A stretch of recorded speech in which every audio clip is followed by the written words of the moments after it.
Assalamualaikum warahmatullahi wabarakatuh. Eh, Waalaikumsalam warahmatullahi wabarakatuh. Salam sejahtera bagi kita semua. Salam Om Swastiastu, Namo Buddhaya, dan salam kebajikan. Perkenalkan, saya Nabila Rihadatul Aisy bersama rekan saya Fitratul Laili. Kami di sini akan berbincang-bincang mengenai moderasi beragama, bagaimana batasan-batasan toleransi dengan umat beragama, dan didampingi oleh narasumber kami yang Masya Allah pengalamannya sudah banyak ya Pak. Boleh perkenalkan Pak? Perkenalkan, nama saya Nur Hasan, sarjana pendidikan Islam. Masya Allah. Ya. Kami di sini akan berbincang-bincang mengenai moderasi beragama, bagaimana itu toleransi, bagaimana itu memiliki sikap yang moderat bersama Pak Hasan. Seperti yang kita ketahui, negara Indonesia merupakan negara dengan beraneka ragam kekayaan dan perbedaan, termasuk dalam agama. Namun agama yang ada di Indonesia itu harusnya menjadi kekayaan untuk rakyatnya, bukan menjadi ancaman atau untuk menebar kebencian itu. Dan tentunya dari agama yang berbeda itu kita perlu memiliki sifat moderat nih Pak, itu, dan juga sifat toleransi. Namun toleransi juga memiliki batasan-batasan ya Pak? Ya. Jadi menurut Islam sendiri pun ada batasan-batasan dalam bertoleransi. Kita akan membahas bagaimana sih batasan-batasan bertoleransi dengan Pak Hasan. Mungkin bisa Bapak sharing ke kita dan teman-teman yang menonton pengalaman Bapak mengenai moderasi beragama di masyarakat, Pak. Terima kasih teman-teman mahasiswa dari KTN UIN Wali Songo. Saya kira tema tentang atau wacana diskursus tentang moderasi agama perlu untuk kita kampanyekan dan kita diseminasi, karena mengingat kita punya mandat ajaran agama bahwa salah satu misi dan pesan agama, dan apapun itu agamanya, adalah kedamaian dan keselamatan. Nah, karena manusia salah satu sebagai makhluk Tuhan yang mulia, tentu harus kita jaga martabatnya. Nah, martabat kemanusiaan yang mulia itu tentu harus kita jaga dengan cara bagaimana saling menjaga dan melindungi antar sesama umat manusia atau antar sesama makhluk Tuhan. Bahwa kemudian di antara kita terjadi beberapa agama-agama dan manusia menentukan pilihan agama-agamanya masing. Maka ini tentu menjadi sebuah perbedaan dalam cara pandang, cara berpikir, dalam meyakini keagamaannya masing-masing. Nah, karena keperbedaan keyakinan, keperbedaan memilih agama, maka yang paling penting yang dibutuhkan kepada kita semua adalah bagaimana kita bisa saling menghargai, bagaimana kita bisa saling menghormati apapun pilihan agamanya dan apapun pilihan keyakinannya, sepanjang tidak saling menodai, tidak saling mencaci, membenci, dan bahkan barangkali menyalahkan. Nah, kalau di dalam doktrin Islam, kita bisa baca, saya kira di Al-Quran itu, ya ayyuhan nasu inna khalaqnakum min dzakarin wa unsa wa qabaila wa syu'uba wa qabaila lita'arafu. Jadi Allah itu menciptakan manusia dari bersuku-suku, berbangsa, dan beragam. Lita'arafu, makna lita'arafu itu kan supaya saling mengenal dan saling memahami. Kalau kemudian orang disuruh sama, sebetulnya Allah mampu dengan kekuasaannya atau dengan kekuatannya, karena Allah maha segalanya. Tetapi mengapa Allah tidak menciptakan manusia dalam satu kesamaan? Nah, ini tentu ada pesan etis dan pesan moral dalam teks ayat ini sebetulnya, agar di tengah keperbedaan ras, suku, agama yang diciptakan oleh Allah terhadap manusia ini, maka mengandung maksud bahwa kita itu disuruh untuk saling mempelajari, disuruh untuk saling mengetahui, dan pada akhirnya kita akan bisa memahami betapa luasnya, betapa kuasanya Allah menciptakan manusia di atas perbedaan. baik suku, agama, budaya, ras dan sebagainya. Karena itu prinsipnya adalah bagaimana kita bisa saling menghargai dan saling menghormati. Tanpa prinsip menghormati dan menghargai, saya rasa mungkin toleransi dalam kehidupan bermasyarakat tidak bisa kita dapatkan dan tidak bisa kita wujudkan. Saya kira itu Mbak Nabil dan teman-teman.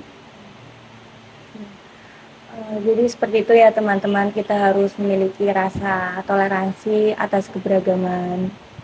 Mungkin Bapak punya cerita yang mau dibagi Pak, mengenai toleransi ke kita semua dan penonton yang di rumah. Ya. Nah, salah satu praktek toleransi yang ini sedikit cerita. Kita itu pernah satu ketika ya mengadakan kemah bakti sosial.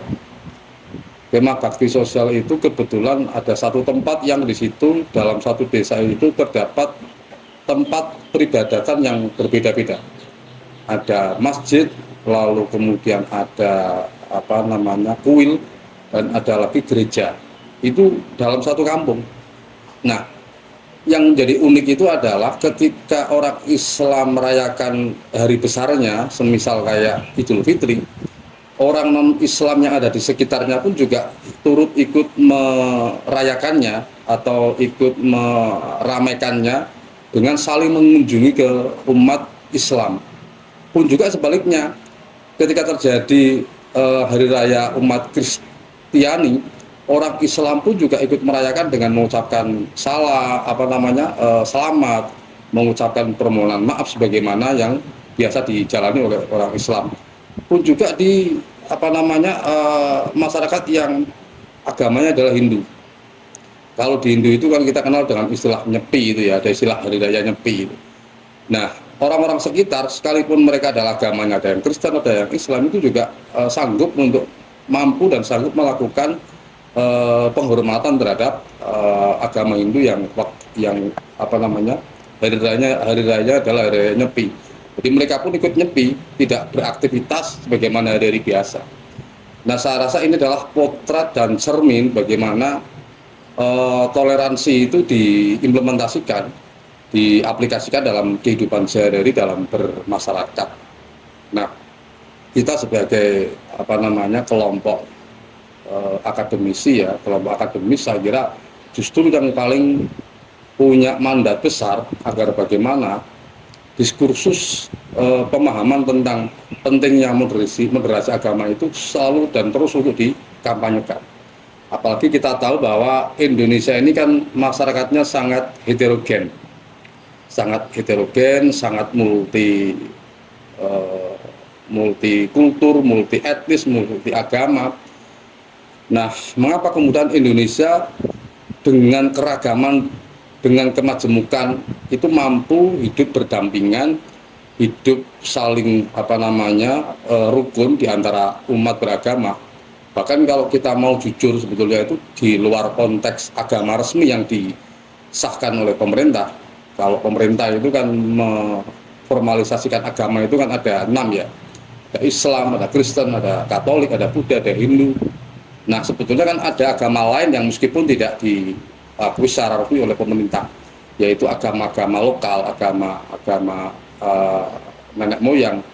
Nah, tetapi apa yang kemudian mampu semua kelompok agama yang berbeda-beda ini bisa hidup berdampingan dan rukun, karena memang ada satu warisan yang diwariskan oleh para leluhur kita, bahwa tidak penting kita untuk membentuk satu negara dalam bentuk formalisasi agama. Sebagaimana yang kita ketahui, Pancasila itu adalah satu kontribusi besar para pendiri bangsa, para tokoh-tokoh bangsa, para guru-guru kita yang terdahulu, bagaimana kemudian membangun fondasi ya di tengah keragaman ini, lalu kemudian bisa diterima oleh semua kelompok agama apapun. Karena ya itu tadi, Pancasila tidak mewakili kepentingan kelompok agama apapun, tetapi prinsip dari Pancasila adalah negara harus melindungi bagi segenap dan seluruh kelompok agama apapun tanpa terkecuali.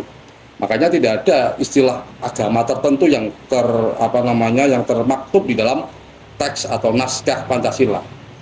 Sila ke-1 itu kalau kita ketahui kan ketuhanan yang Maha Esa, bukan ketuhanan yang Maha agama tertentu lah, atau Allah, atau Yesus, atau Buddha, atau Sang Hyang Widi, kan tidak. Tetapi ketuhanan yang Maha Esa. Karena pada dasarnya semua agama itu mengajarkan tentang keesaan Tuhan, ya kan. Jadi Pancasila mampu menjadi perekat bagi seluruh komponen anak bangsa untuk bisa melaksanakan ibadahnya, melaksanakan keyakinannya, mengekspresikan cara beribadah atau mengekspresikan cara mereka bertuhan sesuai dengan caranya masing-masing, dan negara dalam posisi melindungi semua negara agama apapun. Ini yang saya kira satu warisan luhur para pendahulu kita yang perlu untuk kita jaga dan kita rawat. Itu saya kira beberapa contoh manifestasi daripada moderasi beragama ataupun toleransi beragama. Nah, di kita mahasiswa ya saya kira salah satu ikhtiar dan upaya untuk bagaimana meminimalisir gejolak dan kemungkinan terjadi benturan antar agama, ya saya kira ya penting untuk melakukan dialog, diskusi dengan semua komponen, dengan semua masyarakat. Karena saya kira pintu untuk bagaimana membangun kesepahaman bersama, membangun kesadaran bersama tidak ada lain adalah kuncinya melalui ruang yang disebut dengan dialog dan diskusi, sehingga perbedaan-perbedaan itu bisa ditemukan cara penyelesaiannya ataupun jalan keluarnya. Nah, terkadang kenapa terjadi konflik agama antar agama itu ya kadang tidak adanya ruang untuk saling berdialog, saling berdiskusi antar kelompok masyarakat agama. Nah, salah satu peran yang mungkin bisa diambil oleh teman-teman mahasiswa adalah bagaimana menciptakan ruang-ruang dialog, ruang-ruang diskusi itu dengan semua pihak. Tidak kemudian hanya memilih beberapa pihak tertentu, tapi semua pihak, apapun itu agamanya, apapun itu golongannya, apapun itu sukunya dan rasnya, tanpa harus dibedakan, harus diposisikan sama. Karena kalau kita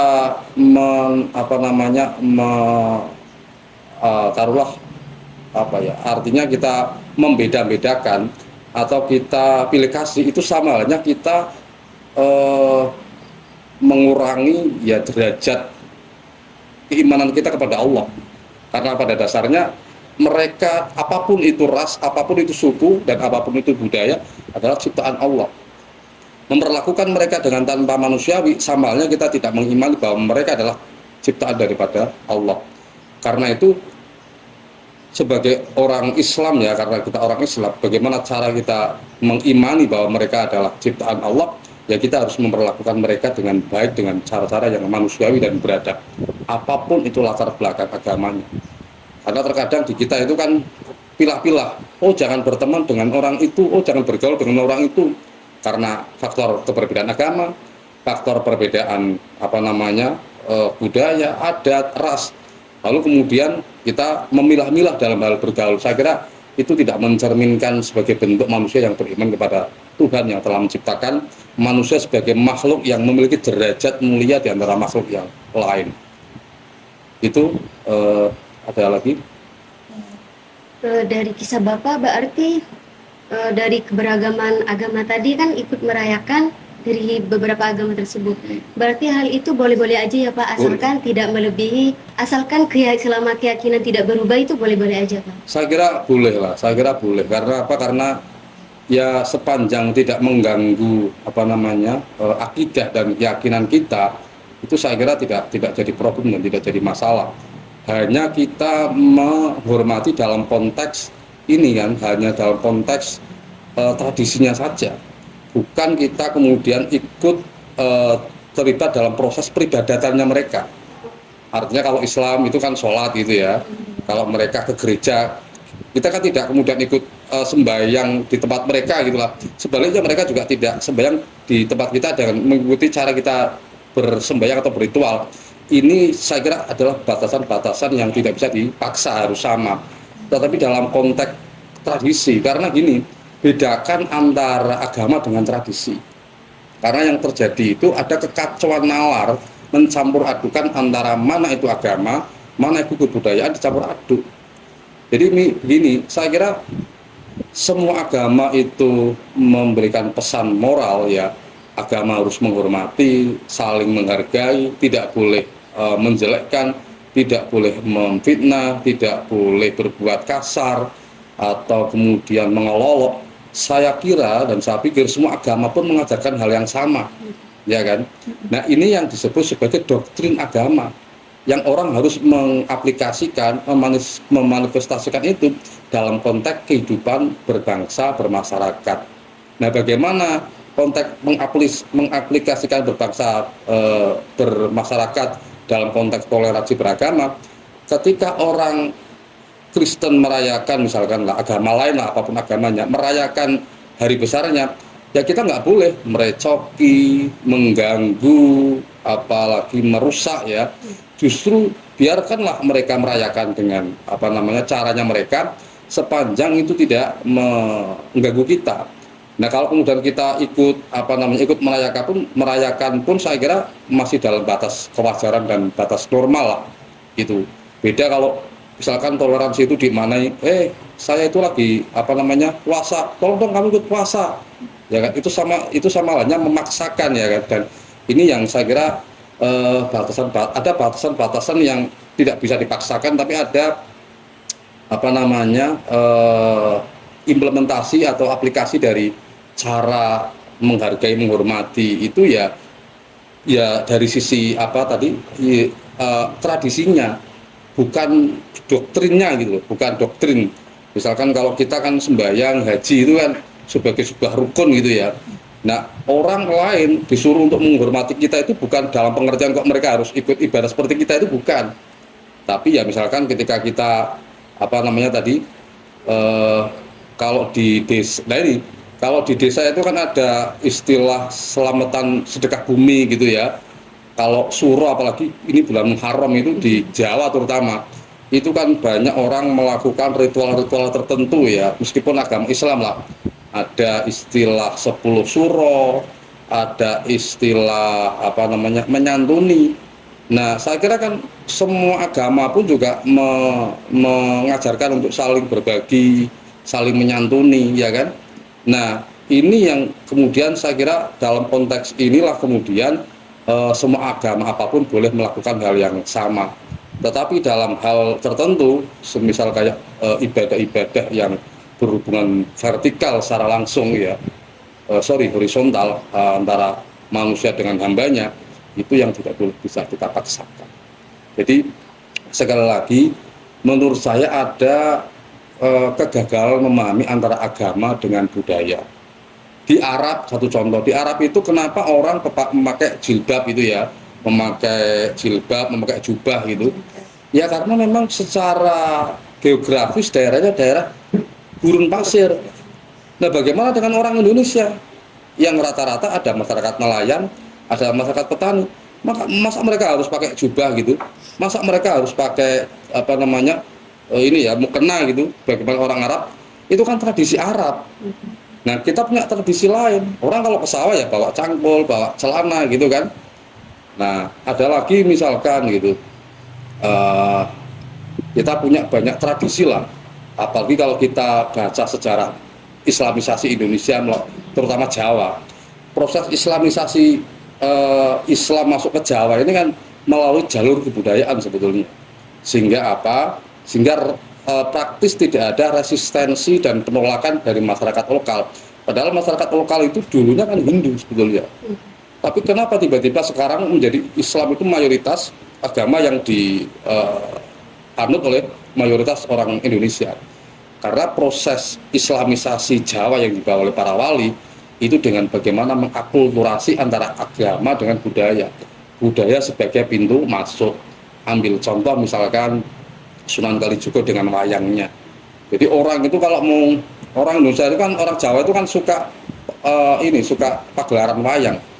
Jadi untuk bagaimana menceritakan tentang para leluhur mereka, menyampaikan pesan moral ajaran nenek moyang mereka itu melalui pergerakan wayang. Sehingga dengan wayang itu orang bisa mudah untuk menerima pesan moral, pesan etis, pesan-pesan kebaikan, pesan-pesan kasih sayang, kedamaian melalui praktek wayang. Nah, orang itu kalau mau masuk lihat wayang itu kan ditulis dulu ceritanya itu. Harus membaca yang namanya jimat kalimo sodo. Apa itu jimat kalimo sodo? Jimat kalimat syahadat, yang tidak lain adalah asyhadu alla ilaha illallah. Syarat orang masuk Islam pertama itu kan apa? Syahadat kan? Asyhadu alla ilaha illallah wa asyhadu anna muhammadar rasulullah. Oleh wali kemudian dimodifikasi. Orang tidak dipaksa membaca kalimat syahadat, tapi dipelesetkan membaca jimat kalimo sodo, yang meskipun teksnya adalah kalimat syahadat, tapi kan orang tidak canggung, orang tidak kaget, karena ya Islam identik dengan Arab gitulah ya. Kalau orang Hindu tiba-tiba disuruh membaca Arab itu kan satu nggak bisa, yang kedua juga kaget ini kan, wah ini agama baru. Lalu oleh para wali agak dimodifikasi itu tadi, sehingga agama Islam mudah diterima terutama di masyarakat Jawa. Alhasil sekarang bisa kita jumpai, bisa kita lihat, hampir mayoritas orang Jawa atau Indonesia adalah Islam, tanpa ada paksaan melalui perang, tidak ada intimidasi, lalu juga tidak ada paksaan fisik, tapi orang secara berangsur-angsur, berduyun-duyun ya mengalami transformasi atau perpindahan dari Hindu ke Islam. Ini yang saya kira kepiawaian, kepandaian dan kecerdasan para ulama terdahulu, para wali ya, yang dimana tradisi tidak dihilangkan, kebudayaan tradisi tetap dirawat, tetap dijaga, tapi bagaimana memasukkan nilai-nilai Islam ke dalam tradisi, ya kan? Tradisinya tetap, tapi nilai-nilai Islamnya dimasukkan. Ya misalkan kalau banyak orang mengatakan kalau di kita itu kan ada orang meninggal pasti ada 3 hari, 7 hari, ada nyatus, nyewu gitu ya. Ada yang mengatakan bahwa itu adalah tradisi orang Hindu. Tapi para wali kemudian dimodifikasi, itu tetap dijalankan, tapi yang dibaca adalah kalimat-kalimat Allah atau kalimat Tuhan, tentang tahlil, tentang membaca Al-Quran, tentang takbir, tentang istighfar, dan seterusnya. Apa sih salahnya membaca tahlil? Apa sih salahnya membaca Al-Quran? Apa sih salahnya membaca istighfar dalam ritual tersebut? Saya kira itu tidak masalah.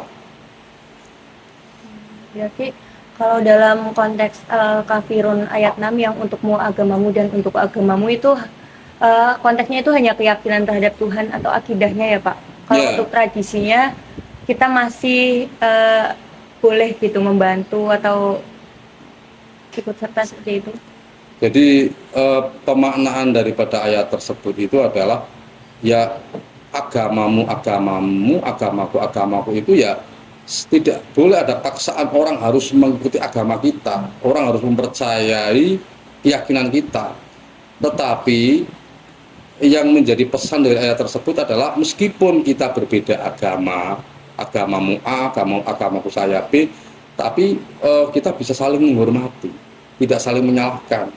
Silahkan Anda pilih agama sesuai dengan keyakinanmu, saya juga dipersilahkan, dibolehkan seluas-luasnya untuk memilih agama saya dan menjalankan syariat agamanya masing-masing, ya kan? Asal tidak saling menodai, tidak saling menyalahkan, lalu tidak saling mengganggu, itu prinsipnya. Jadi Anda mau ibadah di gereja lah, Anda mau ibadah di kuil lah, Anda mau ibadah di wihara, itu monggo, itu hak fitrah manusia. Tapi juga saya diberi kebebasan dan dihormati ketika saya melakukan ibadah di masjid sesuai dengan keyakinan dan ajaran agama saya.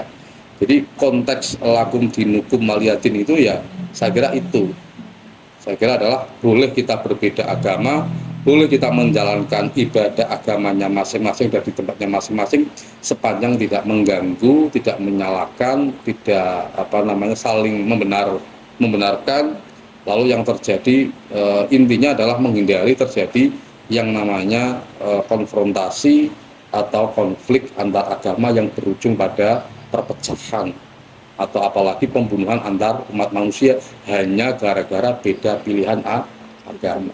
Karena agama sejatinya adalah mengajarkan agar kita, apalagi Islam itu kalau kita urai itu kan sebetulnya dari bahasa Arab ya kan, aslama itu ya, salima. Jadi Islam itu kan kata dasarnya itu kan salima sebetulnya, yang maknanya adalah keselamatan, kemudian kedamaian.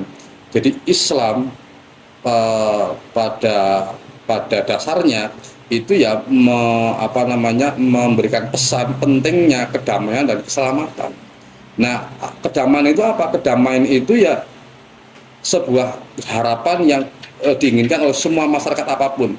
Masyarakat tidak akan mungkin bisa beribadah dengan nyaman, tidak akan bisa beribadah dengan leluasa kalau tidak ada kedamaian.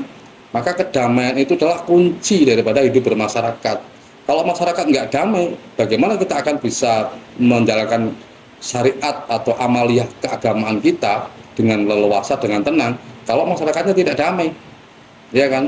Atau dalam kondisi yang konflik misalkan, maka kita tidak akan nyaman. Karena itu yang paling mendasar yang dibutuhkan oleh kita sebagai orang yang beragama di tengah masyarakat, kehidupan bermasyarakat adalah kedamaian.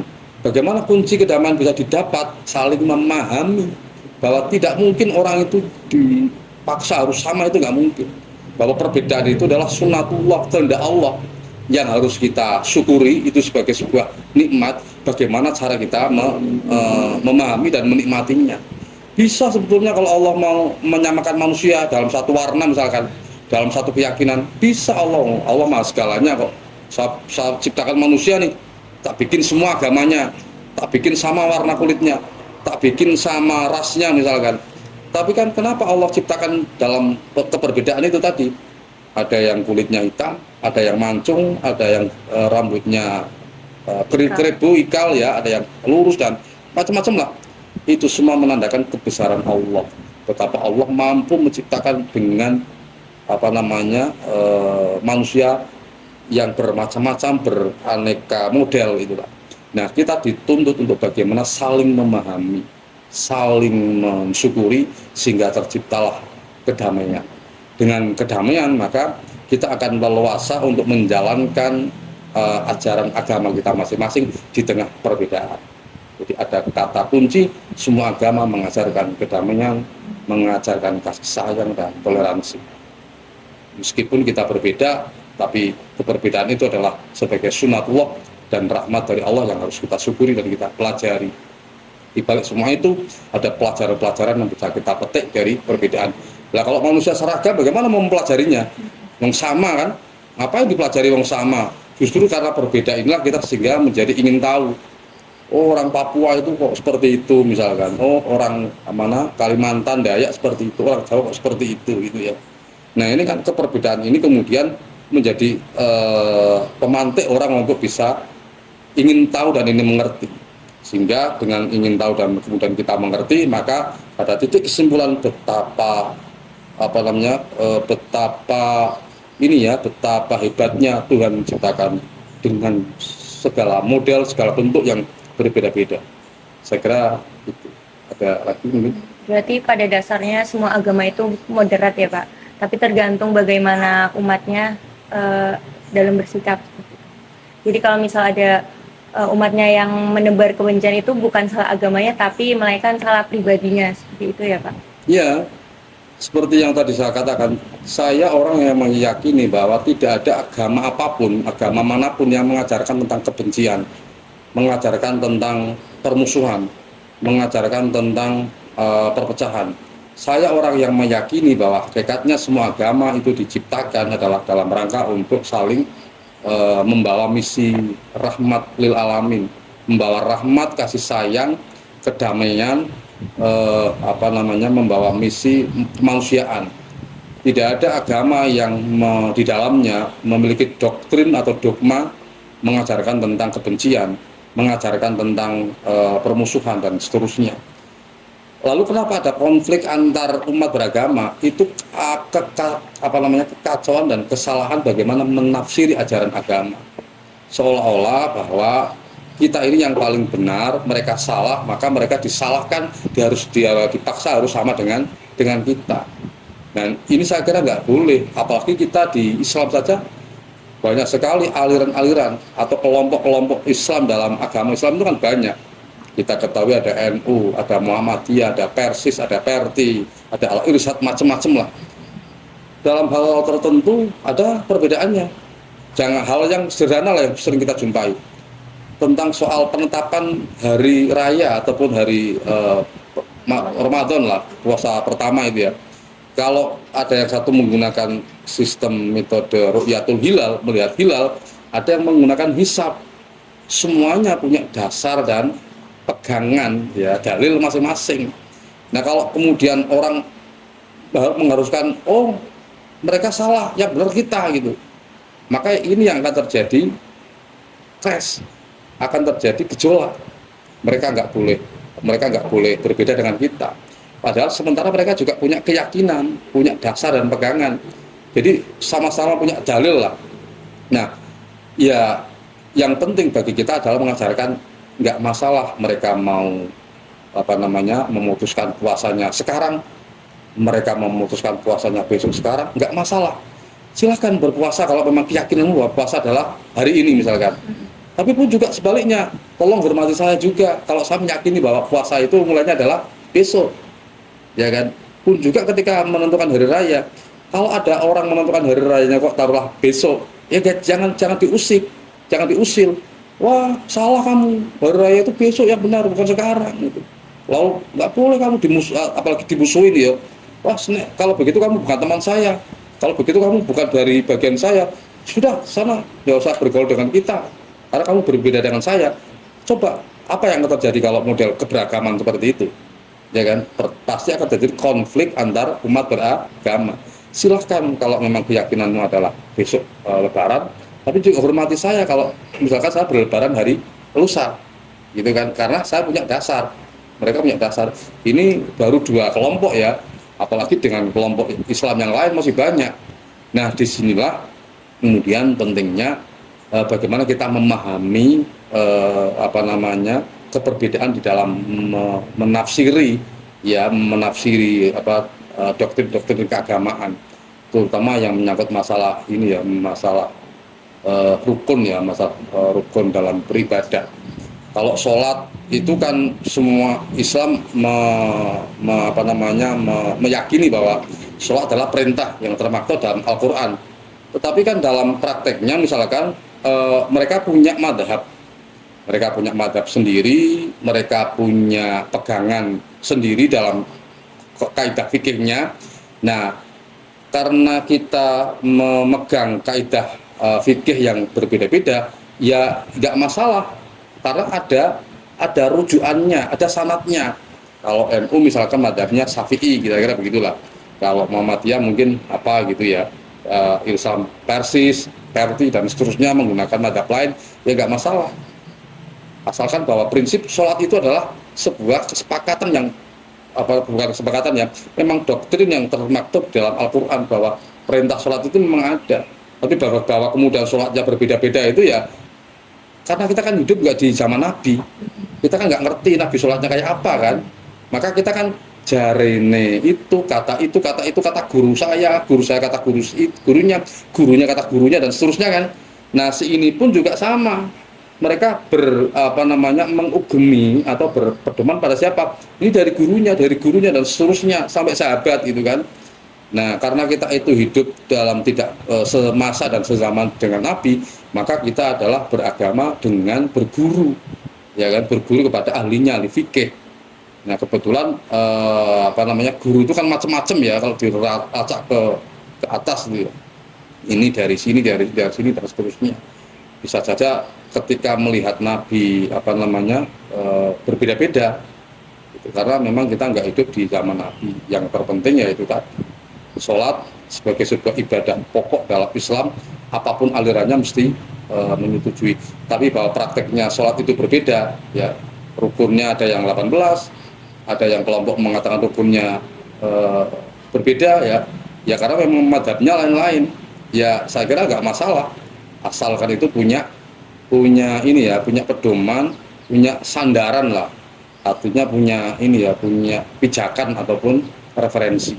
Kalau NU misalkan dalam hal fikih lebih banyak menggunakan madhab Syafi'i, kira-kira begitulah. Oke, dalam hal tertentu boleh kita menggunakan madhab Hanafi. Contohnya misalkan ketika kita haji itu, kalau kita haji itu kan berdesak-desakan, senggolan antara laki-laki dan perempuan bukan muhrim kan. Kalau bersentuhan itu kan kalau madhab Syafi'i batal. Iya. Apakah kita kemudian harus cari air wudhu, masuk lagi, bersentuhan lagi, batal, keluar lagi, wudhu lagi? Ya kita nggak akan selesai melakukan tawaf, ya kan? Karena itu kita boleh kemudian menggunakan madhab lain. Hanafi misalkan, madhab Hanafi itu apa? Bersentuhan kulit antara laki-laki dengan perempuan meskipun bukan muhrimnya itu tidak batal. Jadi ada situasi tertentu yang membolehkan kita untuk menggunakan pikiran atau madhab imam lain. Nah, di sini yang saya katakan sebagai fleksibilitas. Jadi nggak kaku gitu loh, nggak kaku. Nah, pun juga dengan kelompok agama lain, kita nggak boleh memaksa mereka harus sama. Mereka punya prinsip sendiri, punya pedoman sendiri, punya rujukan sendiri. Ya, yang penting ya nggak saling mengolok-olok dan saling menyalahkan. Itu prinsipnya sebetulnya. Apalagi dengan di luar agama Islam saja masih terpolarisasi ke dalam beberapa sekte atau kelompok kan ini ya. Apalagi dengan non-Islam yang ibadahnya tentu sudah berbeda, tempatnya aja berbeda. Nah, oleh karenanya kita bersyukur sebetulnya menjadi manusia yang hidup di Indonesia itu bersyukur dengan keragaman agama ya yang kita diskusikan tadi. Itu ada 6 yang secara resmi diakui oleh pemerintah. Tapi tidak pernah ada konflik antar agama di Indonesia. Kita coba bandingkan dengan agama negara-negara yang mayoritas Muslim seperti di Timur Tengah. Di Timur Tengah itu kan banyak konflik karena agama kan. Kayak di Palestina itu kelompok Islam itu ada 2 kan, Fatah sama Hamas ya, itu konflik, ya kan, sampai nggak akur sampai sekarang. Lalu kemudian di Mesir itu dulu mau pecah gara-gara ada kelompok yang membawa panji-panji Islam ya, Ikhwanul Muslimin itu ya. Meskipun kemudian tidak diterima, tidak laku di kalangan Mesir lah. Lalu kemudian Irak pun juga sama, konfliknya adalah konflik Sunni dan Syiah. Lalu di Syria, lalu di Yordania, mereka hanya ada 2 atau 3 kelompok sebetulnya. Sama-sama Islam. Mereka geger sampai sekarang. Ya kan, gara-gara perbedaan madhab, apalagi ditunggangi oleh kepentingan politik. Nah, syukur di kita agamanya banyak, Islamnya pun juga ormasnya, organisasi kemasyarakatan banyak, namun kita mampu hidup berdampingan, kita hidup hidup damai, kita hidup saling berbagi. Nah, bisa saling punya kenyamanan untuk menjalankan agamanya masing-masing lah itu. Nah, saya sambung ke depan bagaimana kita itu dalam menjalankan kegiatan syukur-syukur harus berkolaborasi. Misalkan nih ada kegiatan NU, syukur-syukur gandeng ormas Muhammadiyah. Misalkan kasus bencana alam, nggak ada salahnya saya kira NU, Muhammadiyah, kelompok agama lain, yuk bagaimana kalau kita kerja bakti misalkan, bagaimana kalau kita kerja sosial misalkan, ayo bersama-sama. Ini salah satu contoh bagaimana kita menerapkan soal moderasi beragama di tengah keperbedaan agama, keyakinan, dan organisasi dalam kolaborasi atau membangun kemitraan. Ya, kemitraan itu ya kerjasama antara organisasi gitu, ya, organisasi yang kemudian melakukan misalkan ada pengajian ini kan, ya bagaimana kalau di NU kan ada Banser itu, kalau di Muhammadiyah kan ada ada pemuda Muhammadiyah lah gitu. Bagaimana kalau melakukan pengamanan bersama lah, bagus saya kira. Atau ada tokoh siapa datang misalkan pejabat lah, ya bagaimana kalau kemudian saling bersama-sama gayung sambut, berkolaborasi, bermitra antar kelompok kemudaan apapun itu organisasinya. Saya kira itu juga penting untuk kita inisiasi, kita mulai, maksud saya terutama teman-teman mahasiswa. Untuk dari perbedaan aliran mazhab tadi, mungkin ini ya Pak, termasuk dari hadis khilafu ummati rahmatun, atau perbedaan umatku adalah rahmat. Namun boleh nggak dari perbedaan, kalau perbedaan keberagamaan itu masuk konteks hadis tersebut enggak Pak? Jadi hadis itu kan, ya hadis itu kan ada yang hadis sahih gitu ya, ada yang hadis dhaif gitu kan.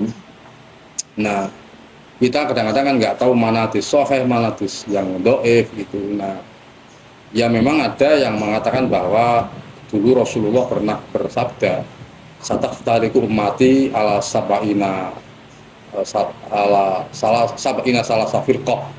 Jadi umatku besok akan terpecah belah menjadi 73 golongan gitu kan. Kulluhum nar, semuanya masuk neraka illa wahidin, kecuali satu katanya, kata hadis tersebut. Mahwa ya Rasul itu kan. Siapa mereka ya Rasul? Ya ma'ana ali wa ashabihi, orang yang mengikuti apa namanya, siapa yang mengikuti saya dan mengikuti para rasul gitu kan, yang kemudian itu dimaknai sebagai ahlus sunnah wal jamaah. Jadi ada kelompok di apa namanya, diprediksi ya itu akan terpecah menjadi 73 golongan yang semuanya masuk neraka, kulhum nar, semuanya neraka, ila wahidin, kecuali satu, ma'ana ali wa ashabihi, yaitu siapa yang mengikuti saya dan sunnahku dan para sahabatku, yang kemudian dimaknai sebagai Islam ahlus sunnah wal jamaah. Nah, tapi semua kelompok agama itu juga menganggap dirinya adalah ahlus sunnah wal jamaah, mengklaim ahlus sunnah wal jamaah semua ya.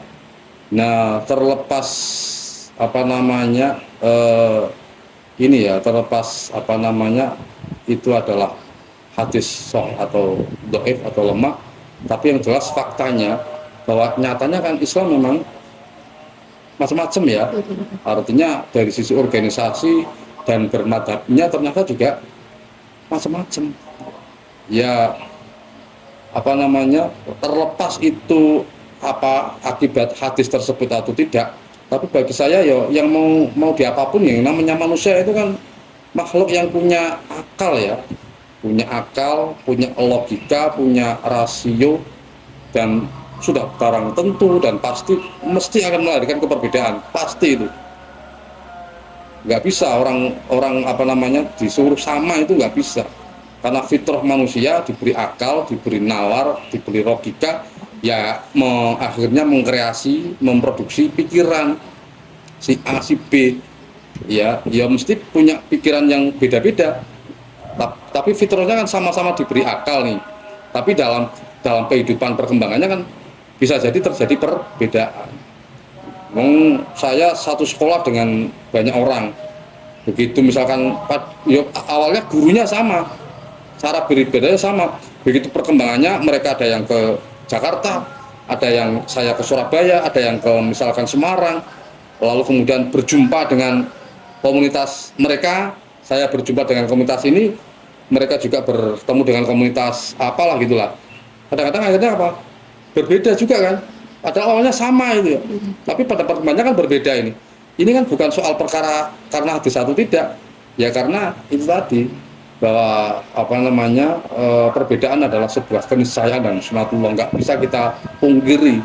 Nah, ini yang akan berdampak pada bagaimana berdampak pada bagaimanapun orang akhirnya memiliki perbedaan dalam cara pandang beragama dan meyakini agamanya atau menjalankan agamanya. Terakhir Pak, mungkin Pak Hasan punya pesan untuk kita dan penonton supaya menumbuhkan rasa toleransi di adanya banyak perbedaan.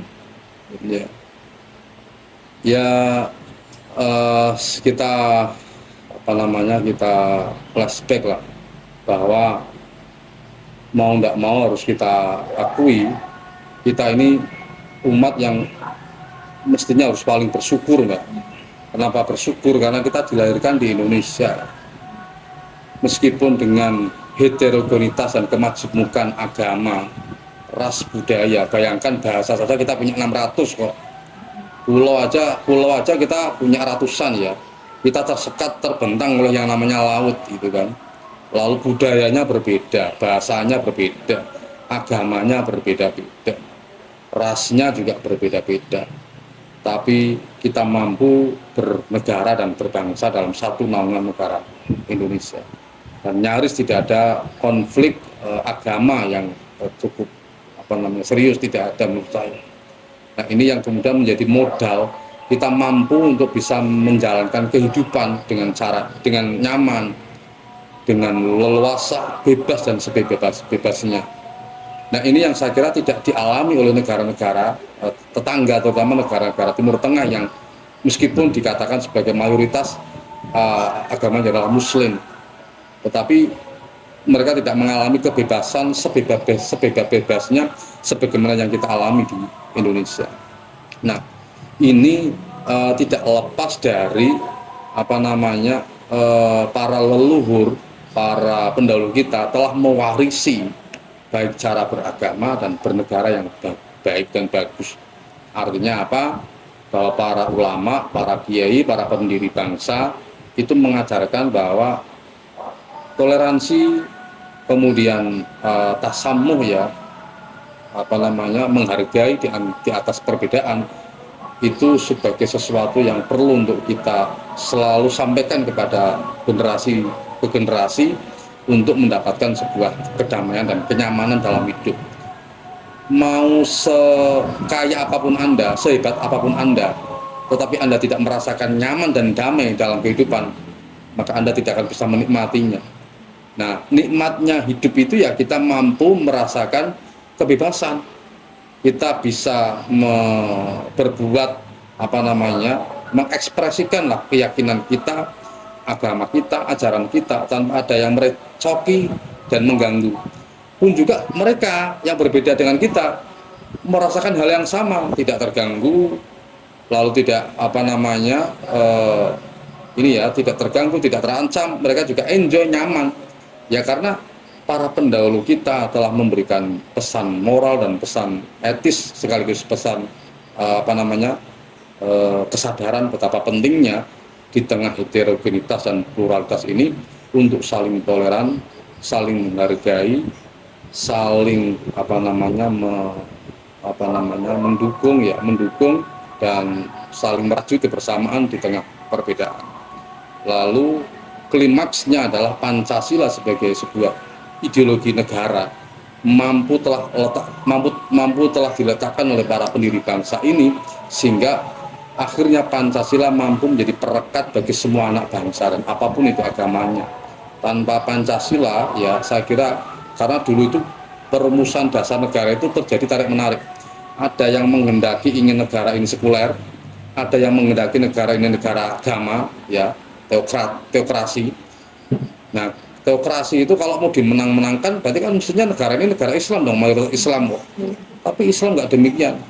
Kita mengakui negara ini dibangun, negara ini didirikan oleh seluruh anak bangsa, apapun itu agamanya. Maka nggak boleh kita mengklaim bahwa negara ini harus menjadi negara milik orang Islam dan aturannya harus Islam, nggak boleh. Ada orang Hindu, ada orang Kristen, ada orang Buddha yang mereka juga ikut sama-sama memerdekakan negara ini, maka mereka punya hak yang sama atas negara ini. Lalu bagaimana dirumuskanlah sebuah dasar negara yang mampu melindungi segenap anak bangsa dengan keberbedaan keyakinan dan agama. Maka lahirnya yang namanya Pancasila sebagai dasar dan ideologi negara. Inilah yang mampu merekatkan kita semua dengan dengan ada semacam green line lah ya, Bhinneka Tunggal Ika itu. Meskipun berbeda-beda, tapi kita tetap satu sampai hari ini. Nah, pesan yang ingin saya sampaikan ini tanggung jawab sejarah. Jadi kalian itu punya tanggung jawab sejarah, punya tanggung jawab peradaban. Oke, hari ini nggak ada masalah, kita masih bisa saling bergandengan, saling menghormati, kita bisa saling saling toleran dengan agama lain. Kita nggak tahu nasib masa depan 10, 20 tahun, 30 tahun anak-anak kita. Jangan sampai anak-anak cucu kita kemudian mengalami nasib yang sama sebagaimana nasib yang dialami oleh negara-negara Timur Tengah. Konflik hanya 2 kelompok agama saja. Ya kan? Akhirnya apa? Saling bermusuhan. Negaranya perang apa? Perang saudara. Gara-gara apa? Menganggap diri kelompoknya paling benar. Maka ketika dia berkuasa, maka mereka akan memaksakan ajarannya dipakai sebagai dasar negara. Lah di luar kelompok mereka mau nggak mau harus dipaksa. Bagaimana coba? Nah, ini yang saya sebut sebagai tanggung jawab moral, tanggung jawab sejarah dan peradaban. Mahasiswa harus mampu merawat kebinekaan ini.